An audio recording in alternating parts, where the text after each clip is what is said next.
નમસ્કાર. લલિત વસોયાએ ભાંડો ફોડી નાખ્યો.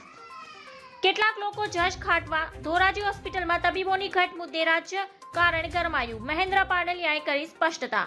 ભાજપ અને કોંગ્રેસના નેતા આમને સામને આવ્યા છે. હોસ્પિટલમાં તબીબની ઘટ માટે કોંગ્રેસના પૂર્વ એમએલએ આંદોલન કરવાની જાહેરાત કરી છે.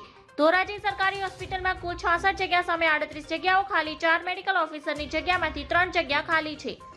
10 તારીખે લલિત વસોયા ડોક્ટરની ઘટને લઈને ધરણા ઉપર ઉતરવાના છે. ધોરાજી સરકારી હોસ્પિટલમાં ડોક્ટરની ભરતી પ્રક્રિયા ચાલુ હોવાનું મહેન્દ્ર પાડલિયાએ જણાવ્યું. તેમણે આ સમગ્ર મામલે આરોગ્ય મંત્રી ઋષિકેશ પટેલને રૂબરૂ રજૂઆત કરવામાં આવી હોવાનું પણ કહ્યું. બીજી બાજુ ભાજપના વર્તમાન ધારાસભ્ય મહેન્દ્ર પાડલિયા ભરતી પ્રક્રિયા ચાલુ છે અને કોંગ્રેસના નેતા ખોટું આંદોલન કરી રહ્યા હોવાનું કહી રહ્યા છે. તેમણે કહ્યું કે જેસીએમ સેતુ અંતર્ગતની ડોક્ટરો છે. જ્યારે કાયમી ડોક્ટર મળશે ત્યારે તેની નિયમિત નિમણૂક કરવામાં આવે છે.